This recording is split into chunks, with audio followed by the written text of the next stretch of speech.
ఏ సినిమాలో అయినా హీరో మాత్రమే ఎక్కువ శాతం బాధ్యతను భుజాలపై మోస్తారు.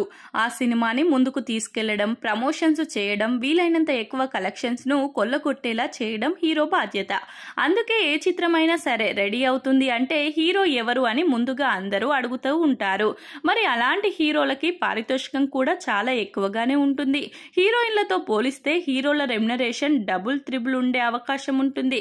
కానీ మనం ఇప్పుడు చెప్పుకోబోయే హీరోయిన్స్ మాత్రం హీరోల కన్నా ఎక్కువ రెమ్యునరేషన్ తీసుకున్నారు. అలా హీరోలను మించి రెమ్యునరేషన్ తీసుకున్న ఆ హీరోయిన్స్ ఎవరు, ఆ చిత్రాలు ఏంటి అనే విషయాలను తెలుసుకుందాం. నయనతార.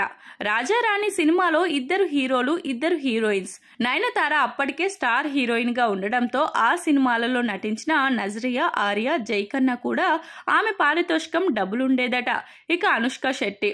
మిస్ శెట్టి మిస్టర్ పోలిశెట్టి సినిమాలో అనుష్క రెమ్యునరేషన్ హీరో నవీన్ పోలిశెట్టి కన్నా ఎక్కువగా ఉండడం విశేషం.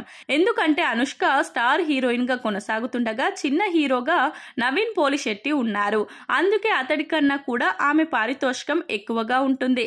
ఇక ప్రియాంక చోప్రా. హీరో రామ్ చరణ్ తెలుగు మరియు హిందీలో తీసిన సినిమా తుఫాన్. ఈ చిత్రంలో ప్రియాంక చోప్రా హీరోయిన్ గా నటించింది. రామ్ చరణ్ తో పోలిస్తే ప్రియాంక రెమ్యునరేషన్ చాలా ఎక్కువగా ఉండేది. ఎందుకంటే ప్రియాంక అప్పటికి బాలీవుడ్ స్టార్ హీరోయిన్ గా కొనసాగుతుంది. ఈ హీరోయిన్స్ పారితోషికం ఇలా ఎక్కువగా ఉండడానికి ముఖ్య కారణం వీరు నటించిన హీరోలు చిన్న హీరోలు కావడమే. ఆ సమయానికి వీరు స్టార్ హీరోయిన్స్ గా చెలామణి కావడం కూడా ఒక కారణం.